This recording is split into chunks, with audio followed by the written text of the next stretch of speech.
Praise lord. దేవునికి స్తోత్రాలు. నేను pastor Ratna Maitra from Praise God Ministry. ఈ రోజున యేసయ్య మన కోసం ఏం వాగ్దానాన్ని ఏర్పాటు చేశారో ఒక్కసారి చూద్దాము.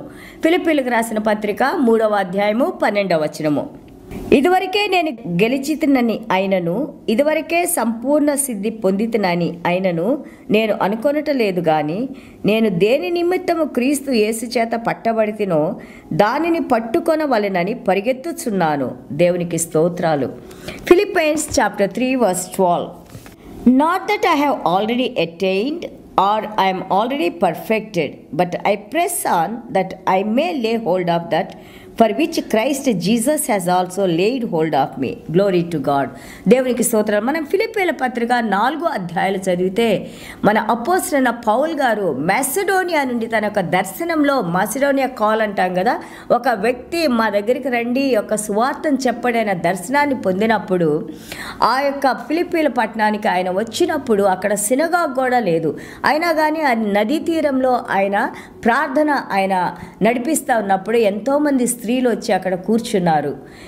ఆ స్త్రీలు వచ్చి కూర్చున్నప్పుడు ఆయన వాక్యం చెబుతా ఉన్నప్పుడు వాళ్ళలో ప్రముఖంగా మనం చూసినాము లిడియా. మనం అపోస్తల కార్యాలు 16వ అధ్యాయం 14వ వచనంలో చూస్తే లిడియా అనే ఆమె యొక్క హృదయం తెరవబడి దేవుడు ఆమె యొక్క సువార్తను అంగీకరించి యేసయ్యలో ఆమె రక్షణ పొంది తన కుటుంబం అంతా కూడా రక్షింపబడిన వారిగా మనం చూస్తున్నాము. చూడండి, ఆయన దర్శనాన్ని ఆయన వెంటనే ఆ యొక్క ఫిలిప్పీన్స్కి వెళ్ళినప్పుడు అక్కడ తనకి స్వాగతం ఇచ్చి, లేకపోతే ఆహ్వానించి, లేకపోతే అంత అకామిడేషన్స్ అన్ని ఇచ్చి మనం అన్ని చదవం. అక్కడ ఆయన వెళ్ళిన చోట ఇమ్మీడియట్గా ఆయన ప్రార్థన చేసుకొని సువార్తను చెప్పినప్పుడు ఆ యొక్క యూరప్లో మొట్టమొదటిగా స్త్రీ తన యొక్క హృదయాన్ని దేవునికి ఇచ్చి మారు మనసు పొందిన స్త్రీగా మనం చూస్తూ ఉన్నాము. ఆమె ద్వారా ఎంతోమంది రక్షించబడ్డారు. దేవునికి స్తోత్రాలు. ఇక్కడ అపోస్తలుడైన పౌల్ గారు అంటున్నారు, ఇప్పుడే నాకంత పర్ఫెక్షన్లో నేను నడుస్తున్నానని, అన్నీ నేను పొందానని నేను చెప్పట్లేదు, కానీ దేవుడు నన్ను ఎందుకైతే పిలుచుకున్నారో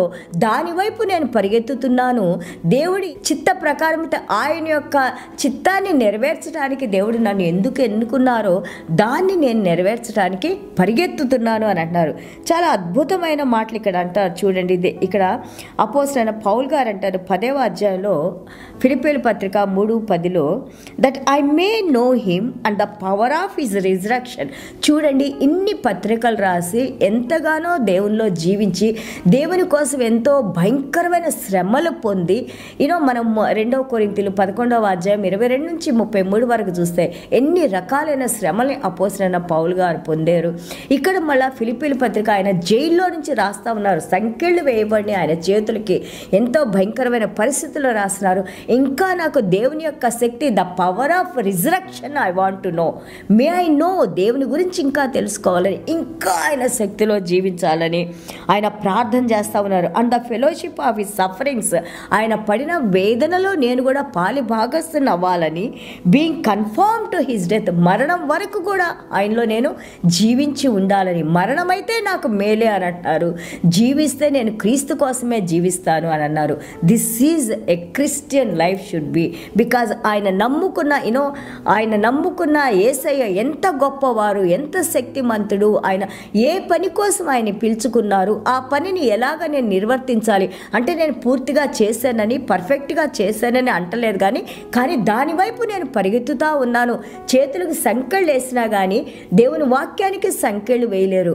so he is writing still to churches, ఆ యొక్క సంఘాలకు ఆయన లెటర్స్ రాస్తా ఉన్నారు. ఆ లెటర్స్నే, సంఘాలకు రాసిన లెటర్స్నే, ఉత్తరాలనే లేదా పత్రికలనే ఈరోజు నువ్వు నేను కూర్చొని దాని ప్రకారం మనం జీవించడానికి, మనకి మార్గాన్ని చూపించడానికి ఎంత అద్భుతంగా ఈ యొక్క పరలోక రాజ్య జ్ఞానంతో రాయబడిన ఈ పత్రికల ద్వారా మనం ఎంత ఆశీర్వదించబడుతున్నాము. దేవునికి స్తోత్రాలు.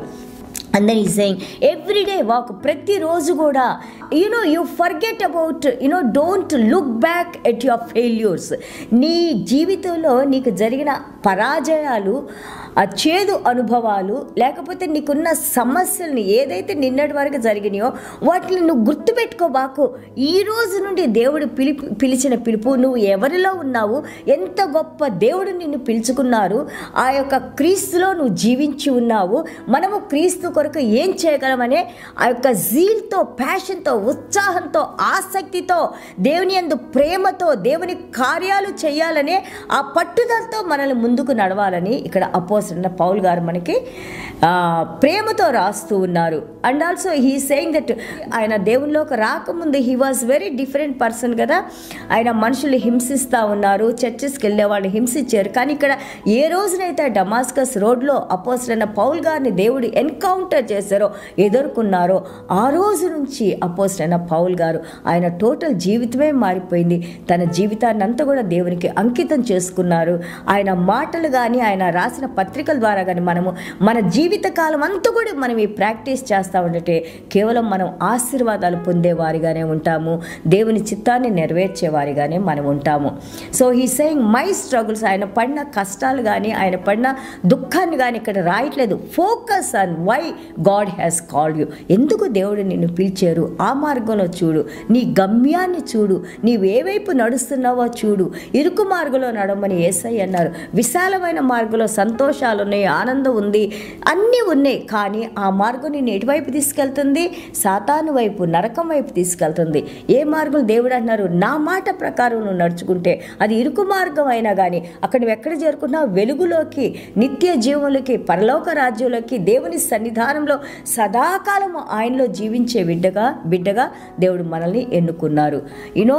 యేసు ప్రభు చూడండి, ఈవెన్ యేసయ్యను కూడా సాతానుడు ఆయన టెంప్ట్ చేశాడు కదా.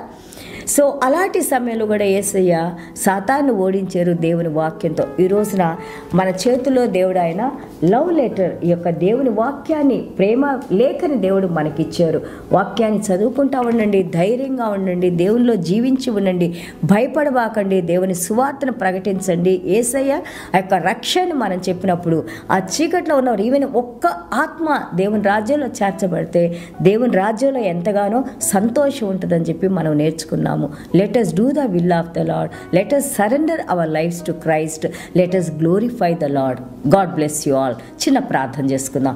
యేసయ్య మీకు వందనాలు, స్తోత్రాలని. ఎంత అద్భుతమైన జీవితాన్ని అపోస్తలుడు పౌలు గారు ఒక రోల్ మోడల్గా మాకు చూపించారయ్యా. ఇదిగో 1 కొరింథీయులు 11:1 అంటారయ్యా, I imitate Christ, you imitate me. నేను దేవుని పోలి నడుచుకుంటున్నాను, మీరు నన్ను పోలి నడుచుకోండి అని అంటారయ్యా. అలాంటి జీవితాన్ని మాకు ప్రసాదించండి అయ్యా.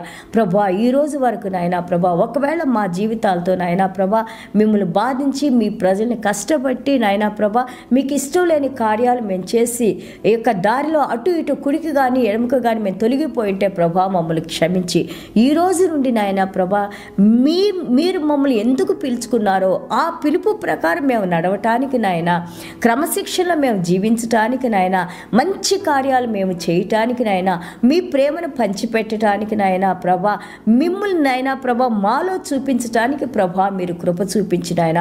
వాక్యం వింటున్న ప్రతి ఒక్క బిడ్డను, వారిని, వారి కుటుంబాలని నాయనా ప్రభా మీ సన్నిధానంతో, మీ వెలుగుతో తండ్రి ప్రభా ప్రార్థనలు వినినైనా, ఆ ప్రార్థనలకు జవాబులు పొందినైనా, మీ కార్యాలు వారి జీవితాల్లో జరిగినైనా ప్రభా మిమ్మల్ని మహింపరిచే కుటుంబాలుగా మా అందరినీ దీవించి నడిపించమని యేసయ్య దివ్యమైన నామములో తండ్రి ఆశీర్వదించి ప్రార్థన చేస్తున్నాం తండ్రి.